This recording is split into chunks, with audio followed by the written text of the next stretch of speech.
अक्सर ये सवाल मन में आता है कि अगर किसी पर कोई क्रिमिनल केस चल रहा हो तो क्या वो देश से बाहर जा सकते हैं।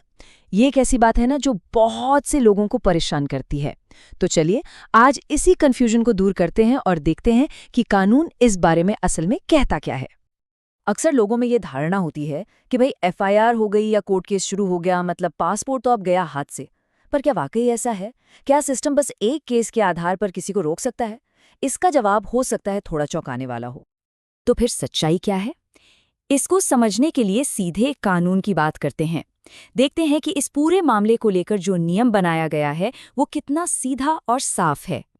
इस पूरे मामले की जड़ में है पासपोर्ट एक्ट 1967 और खास तौर पर इसका सेक्शन 62F। अब ये सेक्शन बिल्कुल साफ साफ बताता है कि पासपोर्ट अथॉरिटी कब पासपोर्ट देने से मना कर सकती है। और मजे की बात यह है कि सिर्फ केस पेंडिंग होना वो इसमें शामिल नहीं है, जब तक कि कोर्ट ने खुद कोई रोक ना लगाई हो।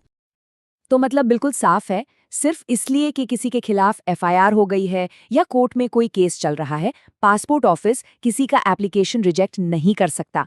ये एक अधिकार है। अच्छा, कानून तो ये कहता है, ठीक है, लेकिन अदालतों ने असल केसों में इसे कैसे देखा है ये जानना भी जरूरी है। तो चलिए कुछ बड़े और जरूरी फैसलों पर एक नजर डालते हैं जिनसे ये बात और भी पक्की हो जाती है। इस टेबल को देखें तो एक बात बिल्कुल साफ नजर आती है। चाहे मद्रास हाईकोर्ट का वो फैसला हो जिसमें कहा गया कि भाई बिना कोर्ट ऑर्डर के पासपोर्ट नहीं रोक सकते, या फिर गोवा हाईकोर्ट का जिसने कहा कि 10 साल का रिन्यूअल तो करना ही पड़ेगा। हर जगह से संदेश एक ही निकल कर आ रहा है कि कानूनी प्रक्रिया सबसे ऊपर है। सिर्फ एक शक के आधार पर किसी के अधिकार को नहीं छीना जा सकता। और ऐसा नहीं है कि ये सब पुराने फैसले हैं, बिल्कुल हाल की बात है। अगस्त 2024 की इलाहाबाद हाईकोर्ट ने एक निचली अदालत के फैसले को पलटते हुए साफ साफ कहा कि अगर कोई व्यक्ति जमानत पर बाहर है और सुनवाई में पूरा सहयोग कर रहा है तो उसका पासपोर्ट रिन्यू करने से रोकना पूरी तरह से अवैध है।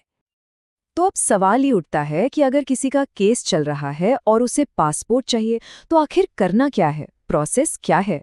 इसका एक बहुत ही सीधा और साफ रास्ता है। देखिए, प्रोसेस बहुत ही सिंपल है। सारा खेल उस कोर्ट की परमिशन का है जहां केस चल रहा है। बस 3 आसान स्टेप्स हैं। सबसे पहले जिस ट्रायल कोर्ट में केस है वहां एक एप्लीकेशन दीजिए। दूसरा, कोर्ट से परमिशन यानी अनुमति लीजिए। और तीसरा, जैसे ही वो कोर्ट ऑर्डर मिल जाता है पासपोर्ट ऑफिस को एप्लीकेशन प्रोसेस करना ही पड़ेगा। वो इसके लिए बाध्य हैं। हाँ, इसमें एक जरूरी बात समझने वाली है। ऐसा हो सकता है कि कोर्ट कुछ शर्तें लगा दे, जैसे हो सकता है कि पासपोर्ट पूरी अवधि के लिए न देकर सिर्फ 1 या 2 साल के लिए जारी हो, या फिर कोर्ट ये कह सकता है कि जब भी विदेश जाना हो तो पहले परमिशन लेनी होगी। लेकिन पॉइंट ये है कि पासपोर्ट के अधिकार को पूरी तरह से खत्म नहीं किया जा सकता।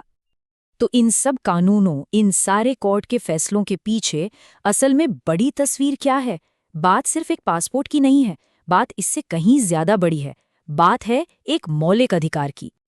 तो चलिए इस पूरी चर्चा की सबसे जरूरी बातें फटाफट दोहरा लेते हैं। 4 मेन पॉइंट्स हैं। पहला, पेंडिंग केस का मतलब ये बिल्कुल नहीं है कि पासपोर्ट नहीं मिलेगा।